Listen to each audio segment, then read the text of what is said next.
The crown of head reaches to the sky. And as you exhale, feel your seat bones ground down. And then exhale, protract.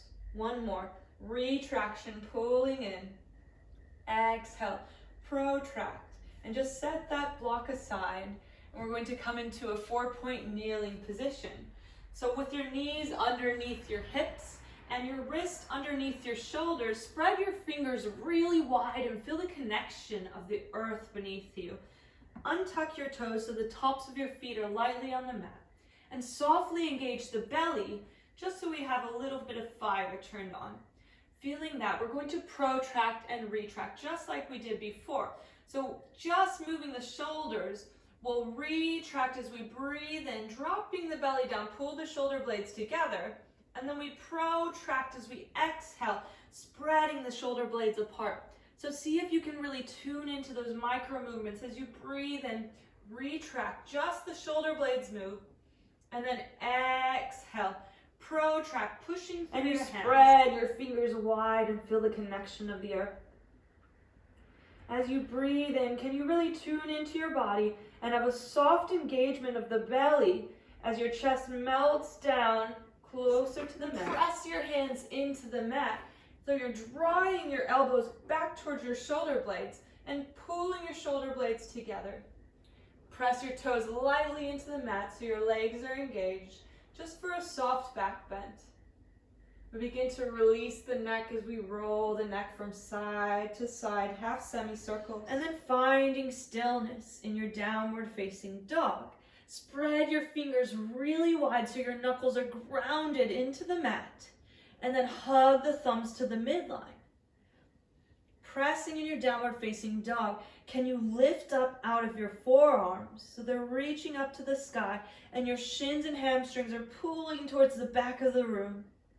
Creating spaciousness. Inhale, reaching them up by your ears and rolling them back. Hands come out to the side, coming into your Tadasana, grounding down through the four corners of your feet, feeling your legs fired up.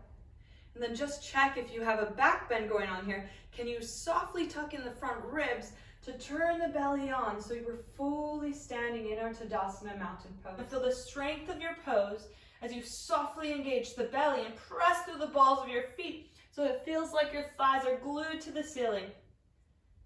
If you need to modify, drop your knees down. Otherwise, stay with me for 2 more breaths. Breathing in. Shift your shoulders over your wrists, bend your elbows, and slowly lower all the way to the mat, maybe dropping your knees to modify, or straight legs. Coming into your cobra pose as you inhale, your hands are just below your wrist, pressing your elbows together, use your back muscles to come into your back bend. Neck is long as your gaze is just in front of your mat.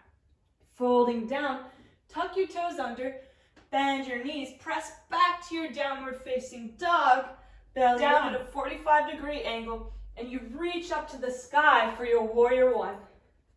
Grounding down, press through the outer edge of the back left foot, and then find your edge in your pose.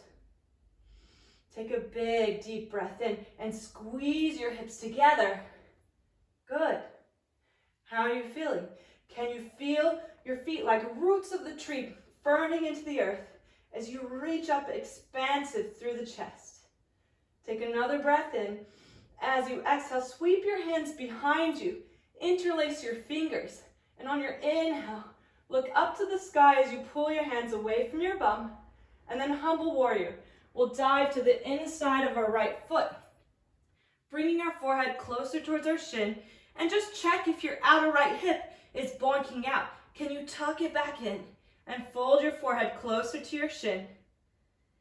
Feeling the stable roots of the tree planted into the mat. Take another breath. Exhale it out. Release your hands, and on the inhale, sweep back up, and then open up in your exhale, warrior two. Grounding down through your feet. Your gaze goes over your right middle finger if that feels okay on your neck. Otherwise, just looking over to the side.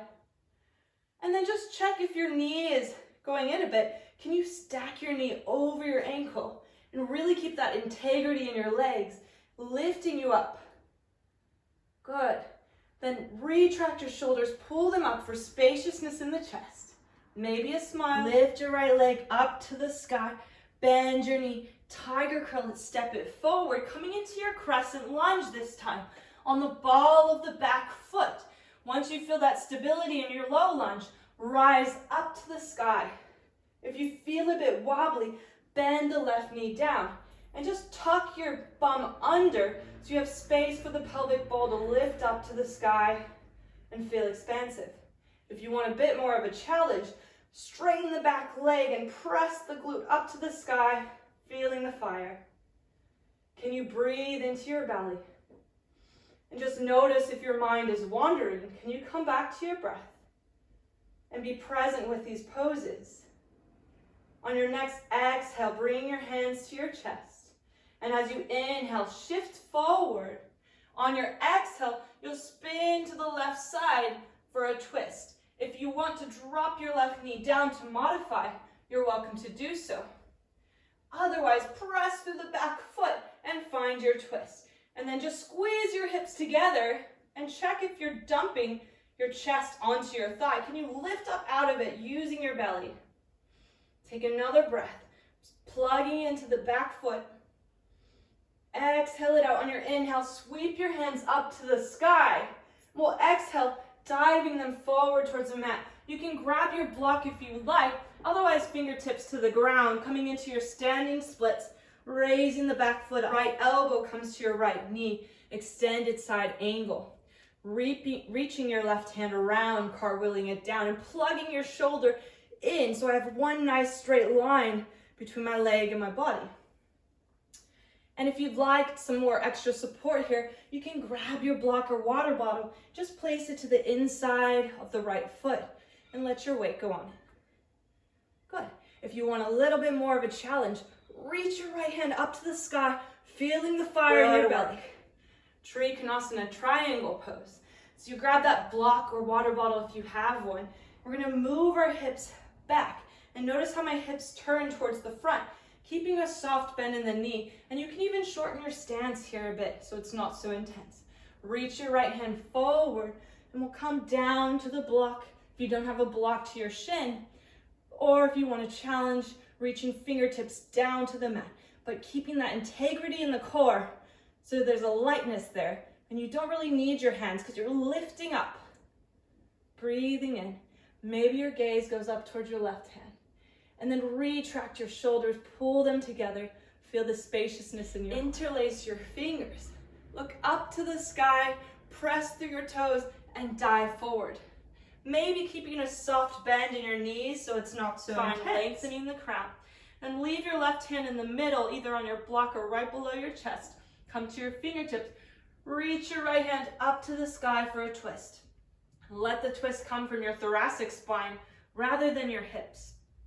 Either you stay exactly where you are, or you bring the left hand over towards your right ankle and pull yourself closer as you melt down. Maybe taking the half bind with your right arm, bend your elbow, placing the back of your hand to your sacrum, and then open up your heart towards the right side. Drop the knee down to modify. Otherwise, both legs straight. And just check that the wrist is stacked underneath the shoulder for alignment. Then retract your shoulders, opening up for spaciousness. So either straight-legged or modified, maybe lifting your top leg in, flexing the toes towards your hands down, Bakasana crow pose. If you don't want to take Bakasana, Malasana squat is available. Feet come to the outside of your mat, hands come together in a prayer. Otherwise, setting up for your crow pose, plant your hands down into the mat, protract your shoulder blades, pulling them apart, dome the upper back, then bring the knees to the outside of your armpits. And gaze goes just in front of the mat, belly's on. Maybe you begin to lift one foot at a time. Just play with your balance here. Maybe you press through your hands and start to lift both feet up. Tuck your feet to your bum, coming into your crow pose and have a moment to fly. Breathing in. And this time, left hand sweeps underneath the right, finding your eagle arms. Back of the palms or your shoulders. And setting up, then protracting the shoulder blades, pulling them apart. Lift your elbows up high. Shift the weight into the left foot this time. Begin to lift the right leg up and wrap it around. Squeeze your thighs together. Good. Move your hips back like you're sitting into a chair, and then turn your belly on, horizontal. Lifting elbows up as I soften my shoulder blades down, creating space. Rising up, and then Dekasana, kicking back. Your palms are facing down. Kick your foot back, flex your toes. Crown of the head reaches forward, aeroplane. Flying high. And trusting your balance here, finding one point to focus. Breathing in deeply. Exhale it out, then come back up, rebend your right knee, come back to your stork pose, reaching up. And then kick your foot out for 5. Stay with it, kick it higher, 4. You've got this. Practice it out at a 90-degree angle and plant your hand down into the ground, and my elbow is at my shoulder height or above.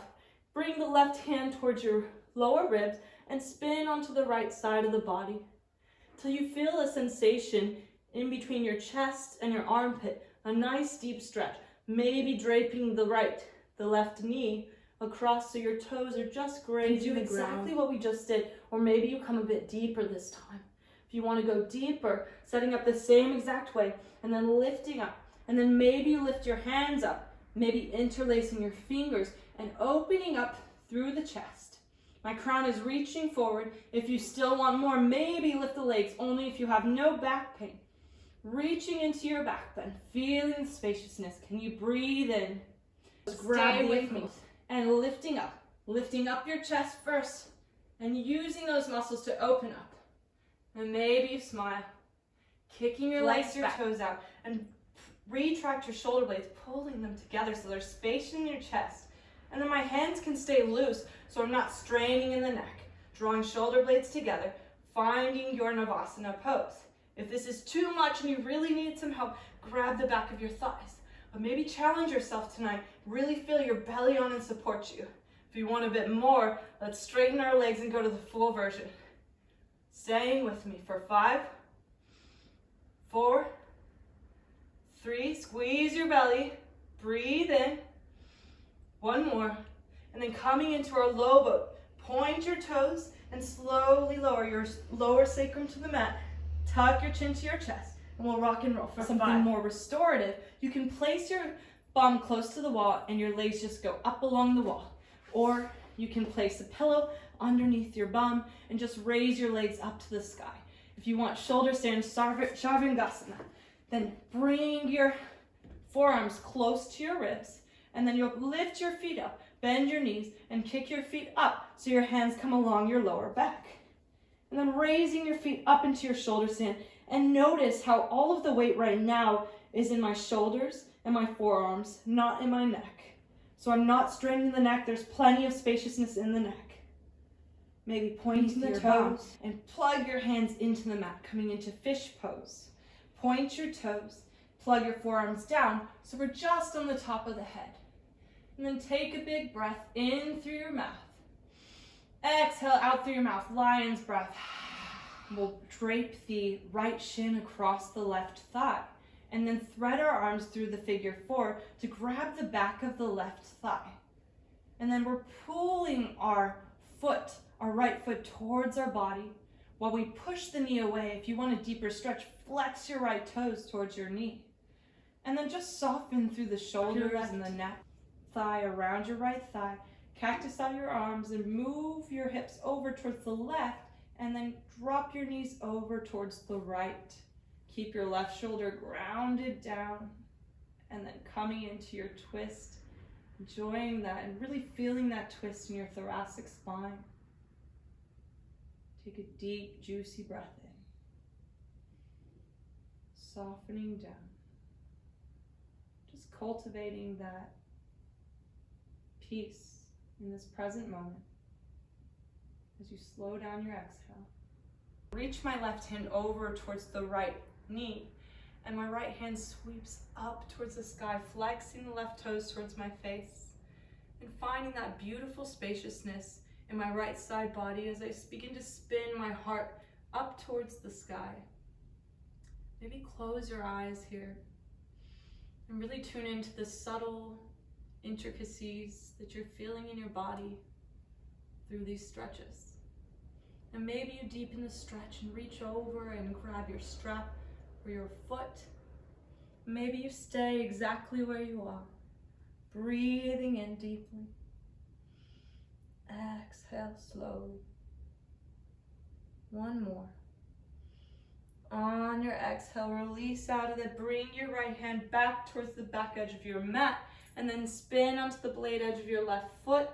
Flash stance, reaching up your body, lifting up out. Left hand sweeps over your head, coming into your final moment to really let go.